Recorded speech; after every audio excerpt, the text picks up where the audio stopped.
It's an absolutely massive weekend here at West Point with numerous stars on the line for Army and Navy. We're here in Gillis Fieldhouse where they're setting up for the Army-Navy track meet, so that's where we'll start. It's a lot of young freshmen for the Black Knights on both the men's and the women's side for Mike Smith's squad, and he's also looking to the veterans to provide a little bit of leadership as it's a critical match. Both teams have been improving, the men and the women, closing the gap on Navy as they're going to look to pick up 2 victories in a dual meet, which has a very unique characteristic setup. Usually you have 4 or 5 teams going against each other in NCAA track. This meet is set up completely different. It's one team versus the other, which makes it a very unique atmosphere and experience. So this format is a little different. It's international scoring. So 2 score from both teams, regardless of their place. You have 2 scorers. So the meet is by nature very close.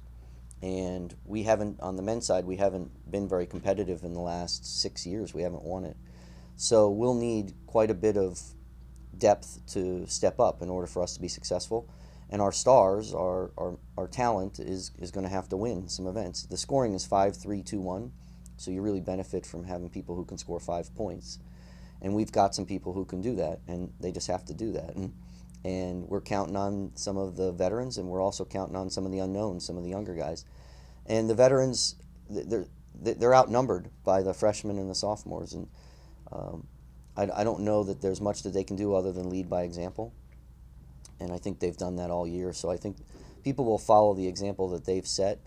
And people like Jose Santana are great competitors. And our young guys, that's all they know and that's what they see. So I expect that they'll compete at a level that's consistent with what they see from someone like Jose. And I look forward to watching it.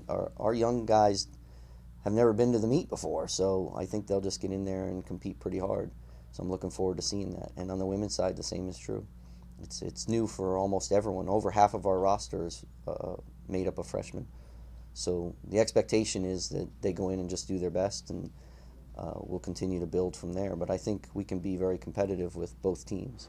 Across the street, Army and Navy will square off in rifle as the Black Knights are going to look to continue their dominance over the midshipmen in that sport. Army's already seen Navy this year back at the President's Trophy match at Air Force, where the Black Knights took second and Navy took third. The Black Knights are peaking at the right time, and Webb Wright thinks that has them primed for another star victory over Navy. So, coaches always try to design their training program to get everybody to peak towards the end of the season. So going into the important matches, the star match, the postseason conference championships, and NCAAs, you want to see, that culmination starting right then, the peak performance happening right at that point. And I think that's where we are. I think, you see the energy on the team. We're not shooting as much, but we're shooting a lot more intensely, which was by design. You can never underestimate this match. It's the one that everybody looks forward to at the end of the year. Some people rise to the occasion. Other people, they may not perform as well when the pressure's on. I think we've proven that we perform well under pressure. We'll see what happens. I'm confident that we're going to come off this shooting as well as we can. If Navy has a good day, it'll be close. If not, I think we'll come away with another victory under our belt. And up at the Lou Gross Sports Center, it's going to be Army-Navy Gymnastics, the 4th and final Army-Navy event at West Point this weekend. The Black Knights are in the midst of their Navy-Air Force stretch. They had Air Force last weekend, Navy this weekend, and then next weekend it's going to be all academies down in San Antonio, Texas, where the Black Knights will face Navy and Air Force. Now, just like the rifle team, the gymnastics team has also seen Navy once already this year at the West Point Open. That's an event where Army was able to defeat Navy, and knowing that they're healthy this time around, the Black Knights are going to look to get another star over Navy and avenge last year's loss down in Annapolis.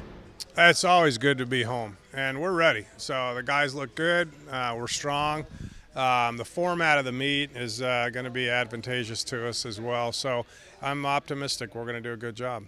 Well, it's good for us here at Army. I mean, it puts a lot of pressure on each athlete, and I think the more pressure we can put on these kids, the better prepared they are down the road once they graduate. So that format, in my opinion, is an excellent way to run a dual meet, and so that's what we're going to do. All of them, and we need to do a good job on all events. I mean, right now I'd say on paper they probably have a little advantage, but that doesn't mean really a whole lot. And so it really is going to come down to who's executing the best routines on that one day. So, our plan is to come out of the gates, strong, and then just keep the pressure all the way through and just keep moving.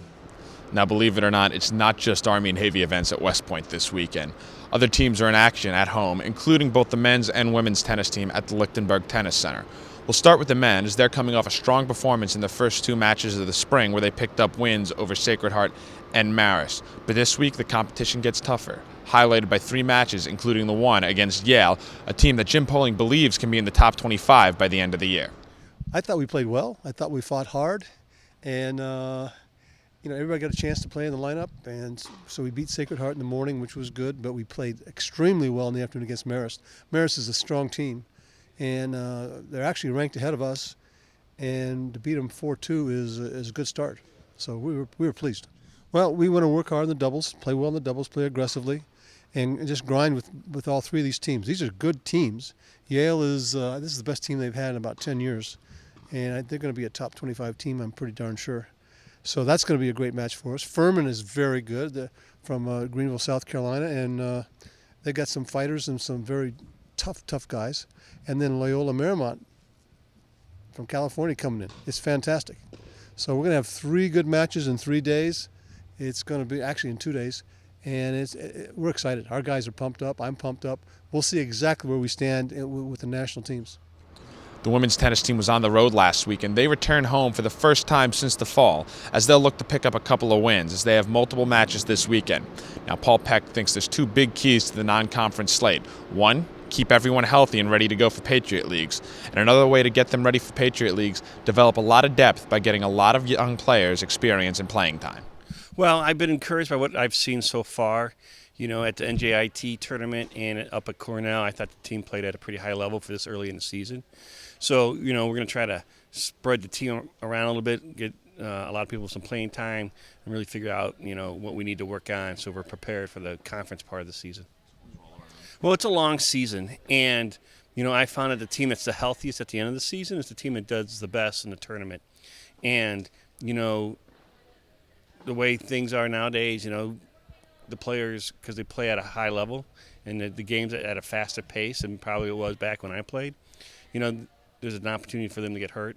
So if someone does get hurt, whoever we put into the lineup needs to have some matches under their belt so that they're ready for the competition and won't be like their first playing opportunity of the season.